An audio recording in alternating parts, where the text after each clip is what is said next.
सारे नाम जो लिखे गए हैं, कुल 52 नाम इसमें सामने आए हैं। वो एक एक करके अभी अमिताभ पढ़ भी रहे थे और अनामिका बता भी रही थी। अनामिका को मैं चाहूंगी कि अनामिका भी हमारे बीच में आए, उनके लिए भी हम यहाँ पर स्पेस बना रहे हैं ताकि बिल्कुल, और इससे पहले अनामिका के लिए जगह बनाई जाए। और इसी दौरान चर्चा भी इस बात की, जो बड़े बड़े नाम जो इस बार लिस्ट में नहीं है, सिद्धार्थनाथ सिंह की बात करें, श्रीकांत शर्मा की बात करें, या फिर वाराणसी दक्षिण से नीलकंठ तिवारी की बात करें, ये वो नाम पहली नजर में ऐसे लगते हैं जिन्हें लेकर जमीन पर नाराजगी थी।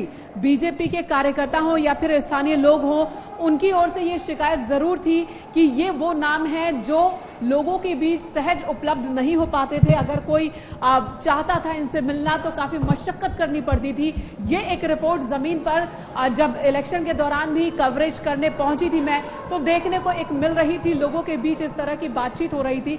शायद इसी तरह की रिपोर्ट कोई पार्टी आला कमान के पास भी पहुंची हो, जिसकी वजह से ये फैसला लिया गया हो। अनामिका हमारे साथ मौजूद है। अनामिका और आस्था, आप भी गई थी अपने चुनाव एक्सप्रेस के दौरान, पूरे उत्तर प्रदेश का आपने भ्रमण किया, और उस दौरान कई ऐसे चेहरे थे जिनको लेकर आज हम कह रहे हैं कि ये नहीं है लिस्ट में, जो इस लिस्ट में नहीं है। यही बातें हो रही चर्चा ये भी थी अनामिका, हम आप भी यही चर्चा किया करते थे कि उनके लिए कहा जा रहा था वो चुनाव हार जाएंगे, कि सरकार से जुड़े कई मंत्री चुनाव हार रहे हैं। कुछ पोर्शन ऐसा होता हुआ भी नजर आया, लेकिन कुछ ने वापसी की और अच्छे मतांतर से वो जीते भी। लेकिन ये जो लिस्ट आई है कैबिनेट की, उसमें कई बड़े चेहरे और कई पुराने चेहरों पर एक बार फिर से भरोसा नहीं जताया गया है, उन्हें ड्रॉप किया गया है। इस बार का जो मंत्रिमंडल है, आप एवरेज अगर उठाकर देखें तो ऐसा लग रहा है कि ज्यादातर ये यंग टीम है, फ्रेश टीम है। देखिए, इसमें मैक्सिमम चेहरे जो मैं देख पा रही हूँ, वो ज्यादातर चेहरे जो है ये ऐसे चेहरे हैं जो नए हैं और हर लिहाज से पार्टी ने इनको मुफीद समझा है। हाँ। बड़ी बात यह कि जिन मंत्रियों को मौका नहीं दिया गया है, उसमें महेंद्र सिंह है, जयप्रताप सिंह है, श्रीकांत शर्मा है, सिद्धार्थनाथ सिंह है और मोहसिन रजा है।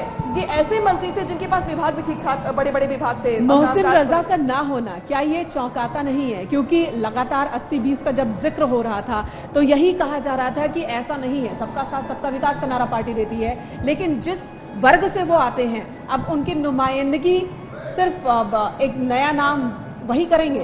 देखिए, चौक तो लोग 17 के चुनाव में भी गए थे, जब 17 के चुनाव में पार्टी ने किसी मुसलमान को टिकट नहीं दिया था।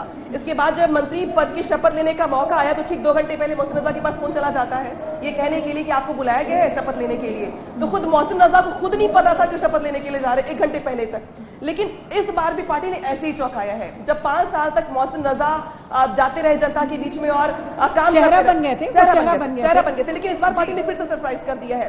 ये जो दानिश रजा जो नाम सामने आया है हमारे पास, इनके बारे में बताएं। दानिश रजा, दानिश बड़ा सवाल दिनेश शर्मा को भी लेकर उठ रहा है कि उनकी अब क्या भूमिका होगी। ब्रजेश पाठक अब डिप्टी सीएम बनेंगे, दिनेश शर्मा डिप्टी सीएम रह चुके हैं, तो ऐसे में अब उनकी क्या भूमिका होगी? देखिए, दिनेश शर्मा संगठन के पुरोधा माने जाते हैं और दिनेश शर्मा इसके पहले कई राज्यों के प्रभारी भी रह चुके हैं, अच्छी परफॉर्मेंस भी उनकी रही है।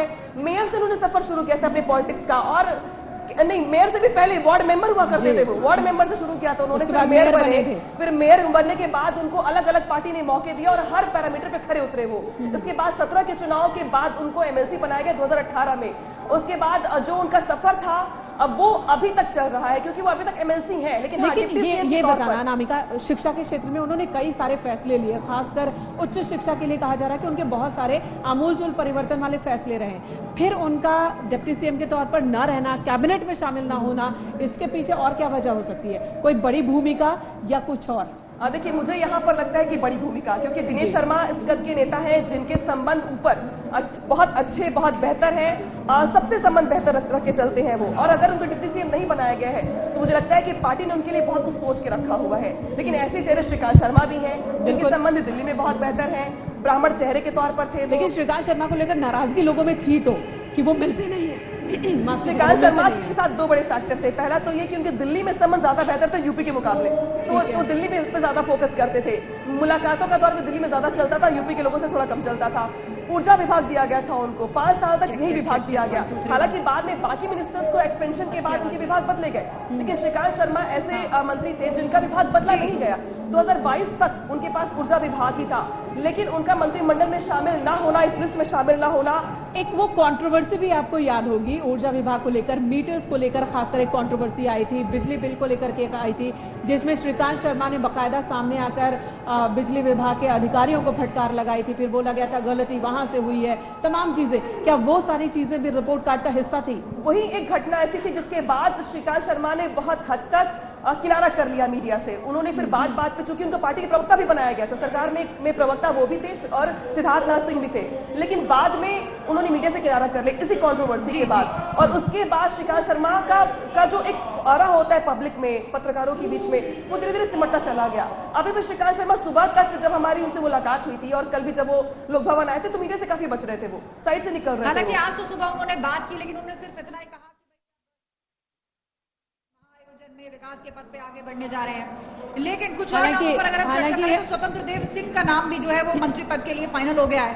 तो अभी तक प्रदेश में अध्यक्ष रहे, संगठन से अब सीधा सरकार में शामिल होने जा रहे हैं। तो आज तक स्वतंत्र देव सिंह ने 2017 में भी कैबिनेट राज्य मंत्री के तौर पर शपथ लिया था, लेकिन उसके बाद उनको प्रदेश अध्यक्ष बनाया गया, तो ये पद उन्हें छोड़ना पड़ा था, मंत्री पद, और अब वो कैबिनेट मंत्री बन रहे, पहले राज्य मंत्री अब कैबिनेट मंत्री। कौन सा पोर्टफोलियो मिला जाएगा ताकि उनकी सीनियरिटी, उनका अनुभव वो भी जस्टिफाइड रहे, और वो अब संगठन से सरकार में एक बार फिर से वापसी कर रहे हैं, तो किस तरीके से स्वतंत्र देव सिंह का जो प्रोफाइल रहा है, स्वतंत्र देव सिंह पार्टी के जो कुर्मी नेताओं में से एक माने जाते हैं, जिनकी पकड़ कुर्मी वोटरों पे ज्यादा अच्छी थी।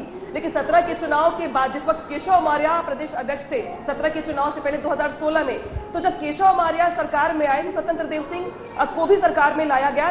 17 के चुनाव के बाद विभाग था उनके पास परिवहन, लेकिन उस वक्त तो राज्य मंत्री करते थे। लेकिन जब केशव मौर्य को शिफ्ट किया गया था तो स्वतंत्र देव सिंह को ये बड़ा मौका दिया गया। लेकिन इस बार फिर उन्होंने उनको ये मौका दिया गया है, और हाँ, इस बार उनका प्रमोशन किया गया है कैबिनेट मंत्री, क्योंकि इस बार वो कैबिनेट मंत्री के तौर पर शपथ लेने वाले हैं। वो कैबिनेट मंत्री भी है, तो पार्टी ने इससे दो निशाने साधे हैं। पहला तो ये कि कुर्मी वोटरों पर नजर 2024 के लिहाज से, और दूसरा स्वतंत्र देव सिंह ने जो परफॉर्मेंस के लिहाज कैबिनेट मंत्री बनने जा रहे हैं, उनको प्रमोट करते हुए पार्टी ने बड़ा मैसेज दिया कि जिन जिन कार्यकर्ताओं ने चुनाव में ज्यादा मेहनत की है, उनको हमने प्रमोट करके बड़े मौके दिए हैं। बिल्कुल। और कौन सा ऐसा चेहरा जो आपको चौंकाता है कि इसमें कहां से आए? देखिए, बहुत सारे चौंकाने वाले चेहरे मुझे दिखाई दे रहे हैं। देखिए, जैसे इसमें बात करते हैं हम असीम अरुण की, असीम अरुण और राजेश्वर सिंह। लेकिन असीम अरुण चौंकाते तो नहीं है, चर्चा चल रही थी, न्यूज 18 लगातार बता रहा था। तो पहले राजेश्वर सिंह का नाम लिया जाता था कि इनको जरूर मंत्री बनाया जाएगा, इनकी भूमिका बड़ी होगी। बिल्कुल, राजेश्वर सिंह ईडी के ऑफिसर, कॉन्टैक्ट्स बहुत बड़े बड़े, एक बार में 15 दिनों में इनका टिकट फाइनल हो गया, और उस जगह से टिकट फाइनल हुआ जिसको लेके काफी कंट्रोवर्सी थी, लखनऊ की वो high profile seat Sarojini Nagar. लेकिन राजेश्वर सिंह और असीम अरुण को लेकर चर्चा आई थी कि इनको मौके मिल सकते हैं, लेकिन इस बारे में बाजी मारने गए असीम अरुण कन्नौज से। मुझे लगता है कि कहीं ना कहीं इसके पीछे एक वजह होगी कि वो कन्नौज से ही आते हैं, वहां क्षेत्र में उन्होंने पहले आईपीएस के तौर पर काम किया और अब नेता के तौर पर उतरे, और बहुत बड़े नाम नहीं, बहुत बड़ा नाम नहीं, राजेश्वर सिंह जैसा बड़ा नाम नहीं, लेकिन वो जीत कर आए। मुझे इससे बड़ा कारण दिखाई देता है 2024 के लिए असीम अरुण, उनकी जाति। जी बिल्कुल। तो मुझे लगता है कि इससे बड़ा कारण जो था असीम अरुण का कि मंत्री बनाने दलित वाला फैक्टर था, वो उनके पक्ष में बहुत हद तक गया, कन्नौज को साधने के, और समाजवादी पार्टी के गढ़ में कन्नौज जैसी जगह से उन्होंने चुनाव जीता है, तो ये तमाम फैक्टर्स रहेंगे जिन्होंने इनको ऊपर बढ़ाया होगा। तो कुछ और चौंकाने वाले चेहरे इस बार